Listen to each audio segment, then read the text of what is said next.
Thomas Hale lifted his glass at our Navy reunion and announced that Briggs and Hale Marine had been sold. 30 men applauded before I understood he meant our workshop, the place we built after 22 years at sea. Thomas handed me the agreement and said I had signed it after surgery, then forgotten. My signature sat above a notary's stamp dated March 18th at 3:30 p.m. Behind it was a maintenance receipt issued to me 90 miles away at 3:27. Either the clock had lied or my friend had. If you have ever trusted someone enough to leave the paperwork unchecked, stay with me for what happened next. I folded the documents once and slipped them inside my reunion program. Guess the anesthesia hit me harder than I thought, I said. Thomas laughed too quickly. That's what I've been telling you. Around us, the banquet hall smelled of coffee, baked ham, and the brass polish used on the old ship's bell. Photographs of our younger faces lined the walls. In one, Thomas and I stood beside a damaged pump assembly, soaked to the knees, grinning like fools. He was the last man in that picture I still saw every week. That mattered more than the building. After leaving the Navy, we had rented a drafty shed on the Chesapeake and repaired fishing boat engines with second-hand tools. We kept every work order, serial number, and parts receipt because machinery did not forgive careless records. Neither did I.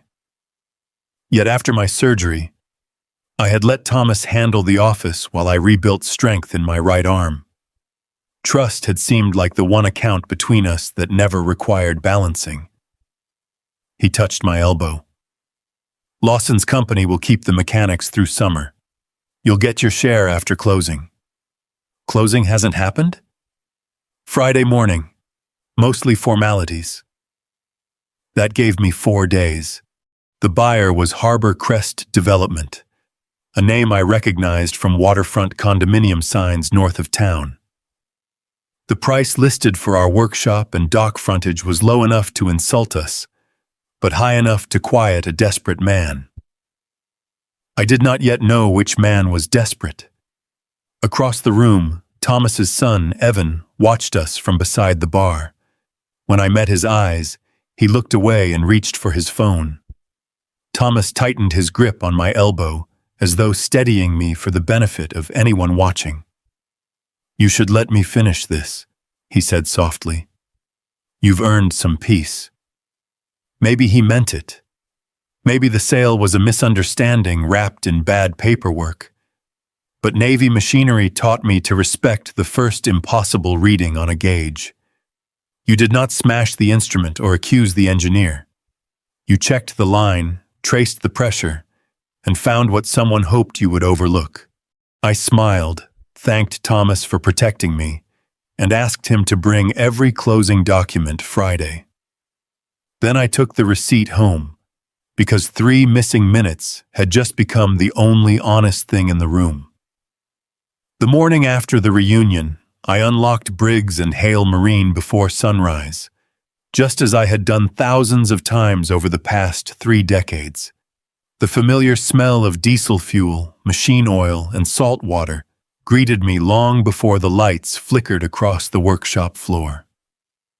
Every engine stand, every tool cabinet, every faded workbench carried memories of long days beside Thomas. We had promised each other that as long as one of us could still turn a wrench, the shop would never become another abandoned waterfront building swallowed by expensive condominiums. I walked straight to the office and unlocked the steel filing cabinet where we stored every inventory ledger and maintenance receipt. People forgot conversations. Paper rarely did. The receipt from the reunion lay beside the sales agreement. March 18th, 3:27 in the afternoon. I opened the maintenance ledger covering that entire week. Each repair ticket listed the mechanic, engine serial number, dock location, and customer signature. The same receipt appeared exactly where it should. Nothing unusual. Until I noticed the handwritten initials beside my name.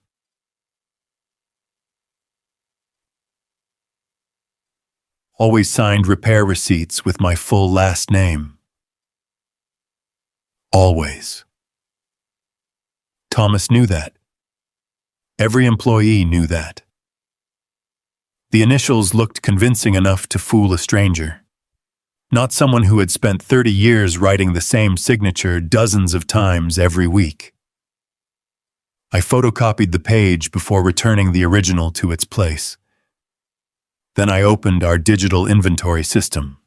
The final engine removed from the workshop before the supposed sale had been recorded 4 days after I allegedly signed away my ownership.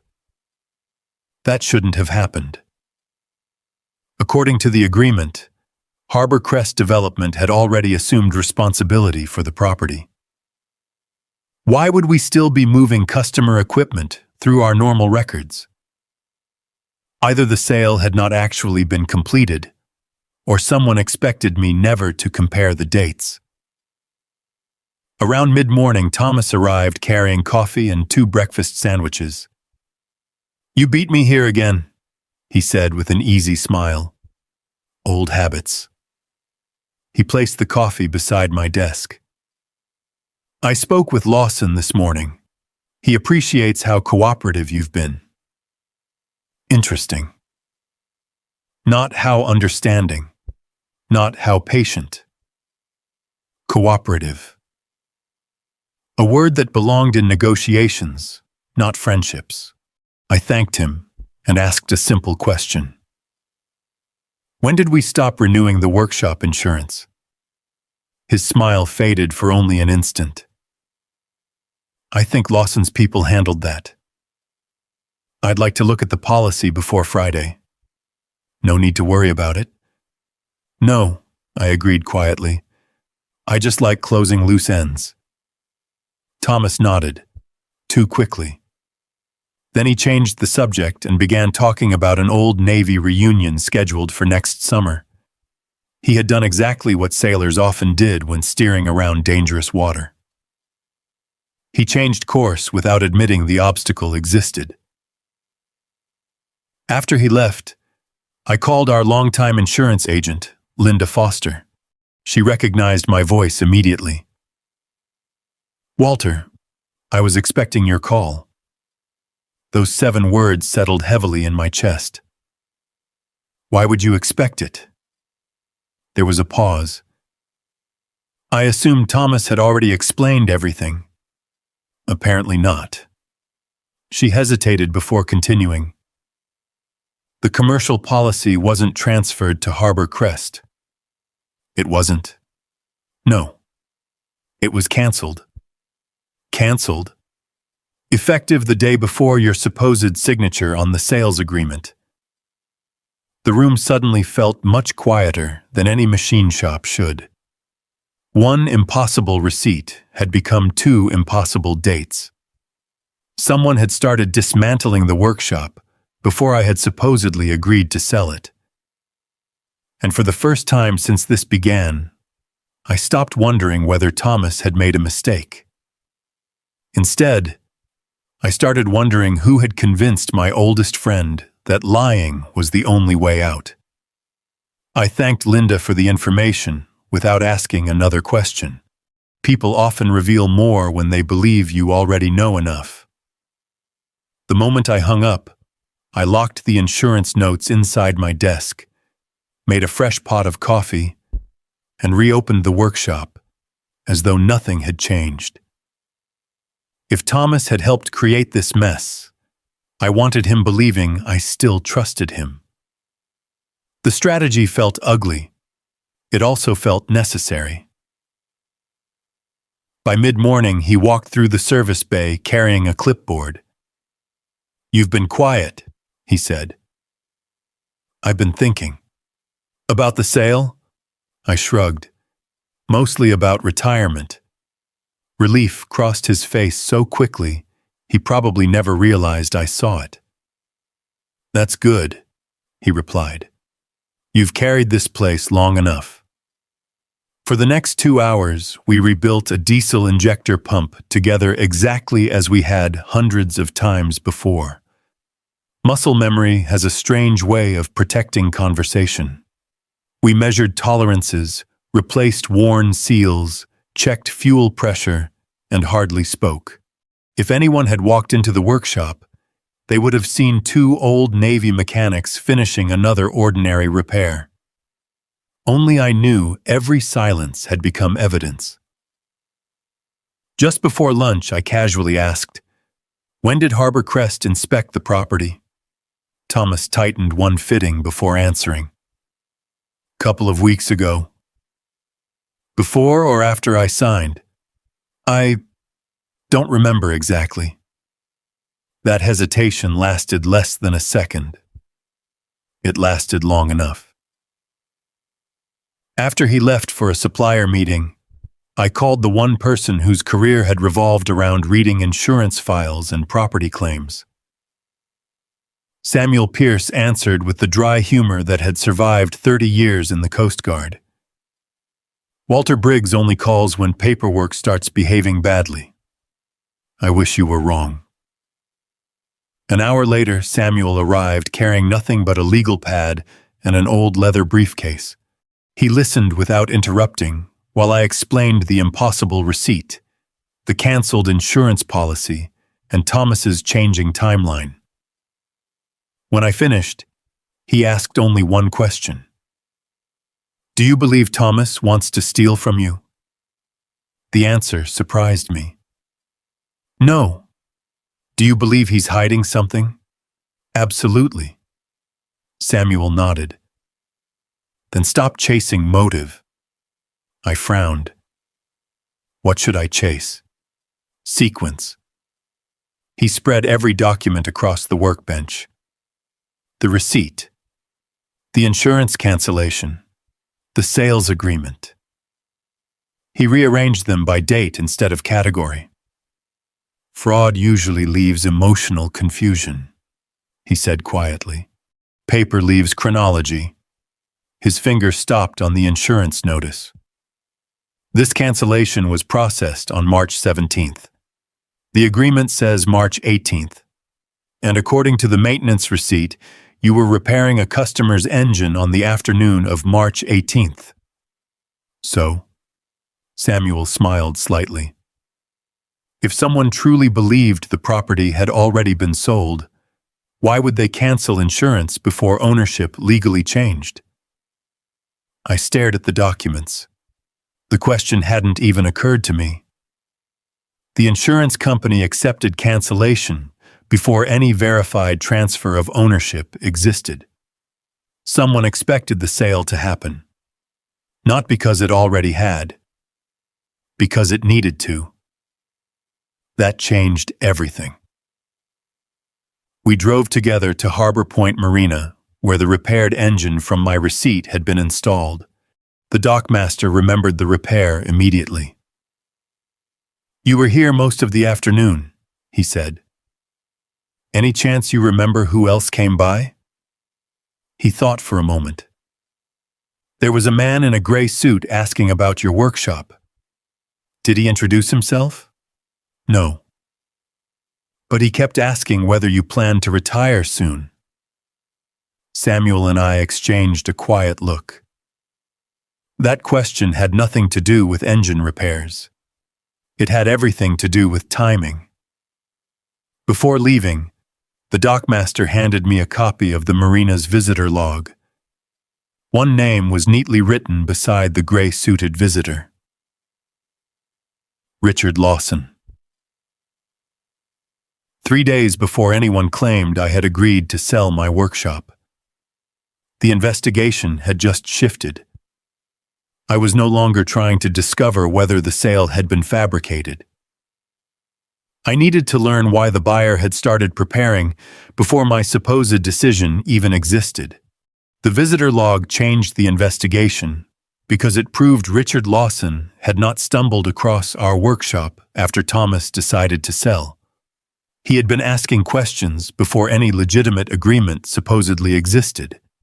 That meant the sale was no longer the beginning of the story. It was somewhere in the middle. Samuel and I drove back to the workshop in silence. Some discoveries leave you angry.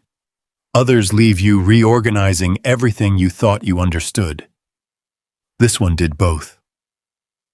Back at the office, I pinned every document across the old corkboard where Thomas and I used to track winter engine rebuilds, the maintenance receipt, the visitor log, the insurance cancellation, the unsigned inventory reports. Standing there, I suddenly remembered something that had seemed meaningless only a month earlier.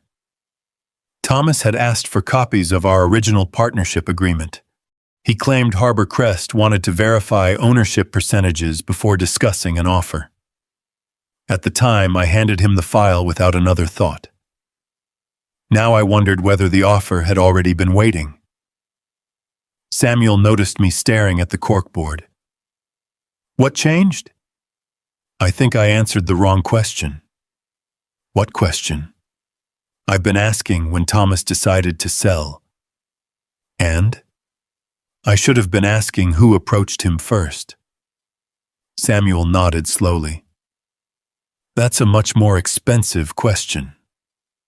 The following morning, we visited the county recorder's office. The property deed remained unchanged. No transfer, no completed closing, no recorded ownership modification. Legally, the workshop still belonged to Thomas and me, exactly as it had for 31 years. So why had the insurance been canceled? Why had Lawson already begun preparing redevelopment plans? The answers didn't exist in property records. They existed in financial pressure.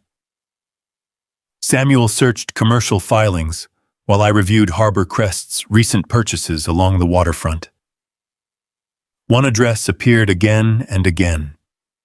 Every parcel Lawson had acquired touched the same stretch of shoreline, except one. Our workshop. Without our property, his planned redevelopment remained physically divided into two disconnected sections. He didn't simply want our building. He needed it. That realization changed the balance of power. Developers willing to overpay usually negotiate. Developers willing to underpay while rushing paperwork usually have deadlines. Late that afternoon, Samuel called me from his office. I found something. His voice sounded different, more careful, more concerned. What is it? A personal guarantee. For who? Thomas. I drove over immediately. Samuel slid a certified filing across the desk. Thomas Hale had personally guaranteed nearly $2 million in commercial financing 18 months earlier. Borrower, Hale Marine Holdings. Owner, Evan Hale. My eyes moved to the maturity date. 14 days. Exactly 1 week after the scheduled closing of our workshop. Thomas hadn't borrowed the money. His son had. But Thomas had promised the bank he would repay everything if Evan failed, and according to the filing, Evan had already defaulted twice. The workshop suddenly looked very different. Not as property. As collateral. I leaned back without saying a word. Samuel finally broke the silence. He wasn't trying to become rich. No. He was trying to stop losing everything. Yes. Understanding his motive did not erase the deception. It only made the betrayal harder to carry. On my drive home, I passed Evans Marina. Half the slips sat empty in the middle of boating season. A sheriff's notice was taped discreetly inside one office window. Business wasn't merely slowing. It was collapsing. That evening, Thomas called. Walter, Lawson moved the closing up. When? Tomorrow afternoon. So suddenly. He says market conditions changed. I thanked him, agreed to be there, and wished him a good night. He sounded relieved. He believed I had finally accepted the sale. He had no idea Samuel had already copied every financial filing connected to Evan's debt. Nor did he know that one final document had just arrived by certified mail at my house. A retirement account authorization request bearing my name. I had never submitted it. Whoever wanted the workshop had also started reaching toward the savings I had earned after a lifetime in uniform. The workshop had never been the only target. It was simply the door someone intended to open first. I left the retirement account authorization unopened until I reached home. Some envelopes deserve to be examined only after the first wave of anger has passed. Mine sat untouched on the kitchen table beside the brass engine room key Thomas had given me on the day we closed our first successful year in business. We had always joked that the key no longer opened anything except old memories. That evening, it felt heavier than any lock it had ever turned. Inside the envelope was a request authorizing a financial advisor to discuss my retirement portfolio with Harbor Financial Trust. My name appeared neatly printed across the top. The signature line remained blank. Someone had prepared the paperwork. Someone expected that signature soon. But unlike the workshop agreement, this document had not yet crossed the line into execution. That meant the plan was still growing. I called Samuel immediately. 20 minutes later, he stood in my kitchen studying the authorization. "They're expanding," he said quietly. "I thought they only wanted the property." "So did I." He placed the retirement document beside every other record we had collected. Maintenance receipt. Insurance cancellation. Visitor log. Commercial loan guarantee. Now retirement authorization. Each paper looked ordinary by itself. Together they formed a roadmap. "They're solving one financial problem after another," Samuel said. "Using me." He nodded. "But notice something." I looked again. The retirement authorization named the same financial consultant who had represented Harbor Crest during the workshop negotiations.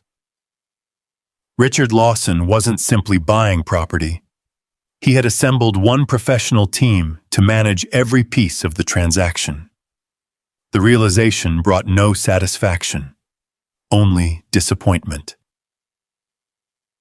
The next morning I arrived at the workshop earlier than usual.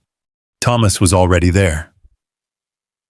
He stood alone near the old launch cart where we had photographed our very first rebuilt marine engine 31 years earlier. "I couldn't sleep," he admitted. Neither could I. For a long moment, neither of us mentioned the closing. Instead, we cleaned workbenches, checked inventory bins, and organized spare fuel injectors exactly as we had done after difficult days in the Navy. Routine often gives frightened people somewhere safe to stand. Finally, Thomas spoke. "You know I never wanted this place to disappear. I believe you." His shoulders lowered slightly. "But sometimes life gives you impossible choices." I looked at him carefully. "No." He frowned. "Life gives us painful choices. The impossible part begins when we convince ourselves dishonesty is easier than asking for help." He stared at the concrete floor without answering. For the first time since the reunion, I saw genuine shame instead of careful explanations. Then his phone rang. He stepped outside. Through the office window, I watched him argue with someone. His face tightened. He rubbed both hands through his gray hair. When he returned, the shame had vanished. Determination replaced it. They moved the closing to 10 o'clock. I know. We can't delay again. Not we. He. Someone else had just reminded Thomas that time was running out. By mid-morning, Samuel arrived carrying certified copies of every filing we had gathered. He handed me one sealed envelope. "If anything happens today," he said, "your attorney already has identical copies." I thanked him. Army men often joked about redundancy. The Coast Guard practiced it. The Navy depended on it. Good records survive even when people do not. As we prepared to leave, I locked the workshop one more time. My hand lingered on the old brass key. If exposing the truth meant losing the final friend who remembered every deployment, every storm, every engine room, then that would become the price. Some legacies deserve protecting. Others deserve correcting. The drive to Harbor Crest's office felt strangely peaceful. Thomas believed the hardest part of the day would be convincing me to sign. Lawson believed years of careful planning were finally about to pay off. Neither man understood that every document they had created now pointed in the same direction. Not toward a completed sale, toward a pattern no honest transaction should ever have produced. And for the first time since this began, I was ready to let both of them believe they had already won. Harbor Crest's conference room overlooked the same stretch of water where Thomas and I had spent half our lives repairing broken engines. Floor-to-ceiling windows framed polished yachts instead of weathered fishing boats. Everything inside the building suggested permanence. Everything inside my briefcase suggested the opposite. Richard Lawson welcomed us with practiced confidence. "Walter, I'm glad you decided to move forward." "So am I replied. Thomas glanced at me with visible relief. For the first time since the reunion, he looked as though he believed this ordeal might finally end. Lawson's attorney arranged the paperwork into neat stacks. Purchase agreement, property transfer, business dissolution, retirement transition acknowledgement. I noticed that last document immediately. It wasn't necessary to sell a workshop. Yet there it was, waiting. Lawson slid the papers toward me. "We've streamlined everything to make the process easier. I appreciate efficiency. I knew you would." He smiled. People often mistake calm for surrender. The attorney reviewed each document while I listened carefully without interrupting. When he reached the retirement transition acknowledgement, I asked a simple question. "Why does this authorize discussions with my retirement advisor?" Lawson answered before the attorney could. "It's only precautionary." "In case what?" "In case you decide you'd like financial planning assistance after the sale."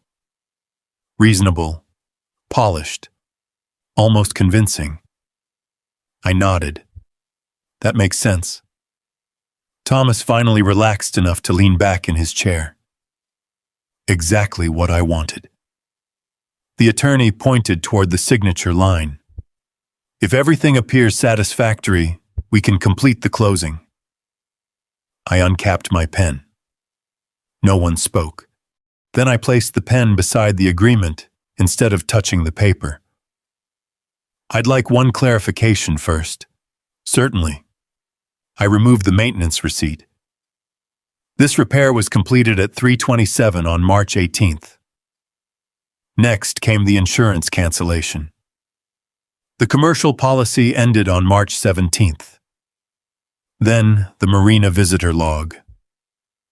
Mr. Lawson inspected the property on March 15th. The attorney frowned. Lawson remained expressionless. Thomas looked down. I continued calmly.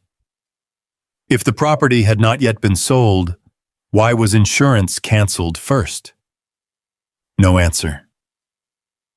If ownership had not transferred, why was Harbor Crest inspecting operational records? Still no answer. I reached into my briefcase one final time. Samuel entered the conference room exactly as planned. Behind him came our attorney carrying certified copies of every public filing. Neither man raised his voice. Neither accused anyone. Our attorney simply placed the certified loan guarantee on the conference table. Thomas's signature. Evan Hale's commercial debt. 14-day maturity. Then came the retirement account authorization request. Unsigned, prepared by the same consulting office handling Harbor Crest's acquisition. Finally, Samuel laid down one additional document I had never seen before, an insurance underwriting inquiry dated 2 weeks earlier. Harbor Crest had requested estimated replacement values for workshop equipment before any valid ownership transfer existed. Discovery evidence had become legal evidence. The attorney looked directly at Lawson. Would you explain why acquisition planning began before the alleged execution date? Lawson remained silent. He knew every answer created another problem. Thomas slowly buried his face in both hands. I never wanted this, he whispered. The room stayed quiet. Our attorney closed the file. We are suspending today's closing. Lawson finally spoke. You don't have enough to prove fraud. No, our attorney answered calmly. But we have more than enough to justify preserving every record before anyone destroys them. For the first time all morning, Lawson's confidence disappeared. He reached toward the paperwork. Our attorney calmly gathered every certified document first. Nothing left that table without a documented chain of custody. Thomas looked at me with eyes I had known since we were 19 years old. I'm sorry, Walter. I believed he meant it. But apologies offered after the evidence appears cannot erase decisions made before it. As we walked toward the parking lot, one question followed me more heavily than every document in my briefcase. How many lifelong friendships are destroyed not by one terrible lie, but by the 100 smaller choices people make to protect it? Tomorrow would answer whether ours still had any future at all. The county issued a temporary hold on the property transfer before sunrise the next morning. That single order did not prove anyone had committed fraud, but it prevented the workshop from changing hands while every document was reviewed. It also accomplished something just as important. It forced everyone involved to keep talking. By noon, we were sitting in a mediation room at the county administration building. Present were Thomas, Evan, Richard Lawson, their attorney, Samuel, my attorney, and me. No reporters, no raised voices, just a long table covered with documents that no longer agreed with one another. Lawson opened first. Mr. Briggs is treating ordinary business misunderstandings as something far more serious. My attorney slid the maintenance receipt across the table. The signing could not have occurred at the claimed time. Lawson barely looked at it. That only proves a clerical mistake. Samuel added the insurance cancellation. Canceled before ownership changed. Administrative oversight. Then came the marina visitor log. Mr. Lawson inspected the property before negotiations officially began. Standard due diligence. Each answer sounded reasonable. Individually. Together, they became increasingly difficult to believe. Finally, my attorney placed the commercial loan guarantee beside Evan's payment default notices. The scheduled closing falls 1 week before this guarantee becomes immediately collectible. For the first time, Lawson stopped answering immediately. Instead, Evan leaned forward. "This has nothing to do with my father." Thomas closed his eyes. "It has everything to do with me." The room fell silent. "I signed the guarantee," Thomas continued quietly. "I believed Evan's marina would recover after one difficult season." Evan tried to interrupt. Thomas lifted one hand. "No." His voice carried the calm authority I remembered from engine rooms decades earlier. "This part belongs to me." He looked directly at me. When the bank demanded repayment, Lawson approached me. Lawson finally spoke. "I presented legal options." "You presented fast options," Thomas answered. "You said Walter wouldn't object if the paperwork simply helped move things forward." Lawson's expression hardened. "I never advised forgery." "No," Thomas admitted. "You only kept asking whether Walter still reviewed every document after surgery." No one spoke. Because everyone understood what that question meant. Thomas continued. "I convinced myself I'd explain everything after the closing." He rubbed both hands together exactly as he had during storms at sea, whenever responsibility became heavier than fear. "I believed I could repay Evan's debt, buy back Walter's share later, and nobody would ever know." I listened without interrupting. Confession alone wasn't enough. Preparation still mattered. My attorney opened the final folder. Inside was Harbor Crest's internal redevelopment proposal obtained through lawful discovery after the transaction had been suspended. The proposal clearly identified our workshop as the final parcel required to connect every waterfront property Lawson had already purchased. Without our land, the entire redevelopment plan stalled. The workshop had never been worth the purchase price. The location was. Lawson leaned back. "This proves nothing improper." "No," my attorney replied. "It proves motive." He placed one last document on the table.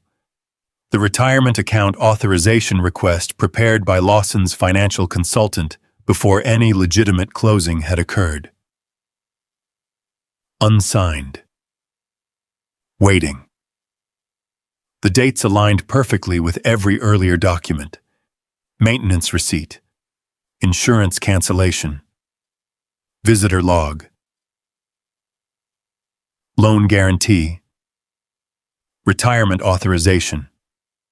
Every piece now supported the same timeline. No new evidence had appeared. Only the correct meaning of evidence that had existed from the beginning. Lawson looked toward his attorney. His confidence disappeared for the first time since I had met him. Thomas lowered his head. "I've destroyed 30 years of friendship," I answered quietly. "No. You destroyed trust. Friendship decides for itself whether it survives." The mediation ended without a completed sale. The property transfer remained frozen. Lawson's redevelopment project stopped immediately pending further review. Thomas accepted personal responsibility for every false representation connected to my ownership. No courtroom speeches, no dramatic victory, just carefully prepared evidence doing exactly what evidence is supposed to do. The scheme had collapsed. Only the cost of surviving it remained. 3 months later, the workshop doors rolled open before sunrise, just as they had for more than 3 decades. The only difference was the new brass plaque mounted beside the entrance. Briggs and Hale Marine Restoration. The name had never changed. Neither had the responsibility that came with it.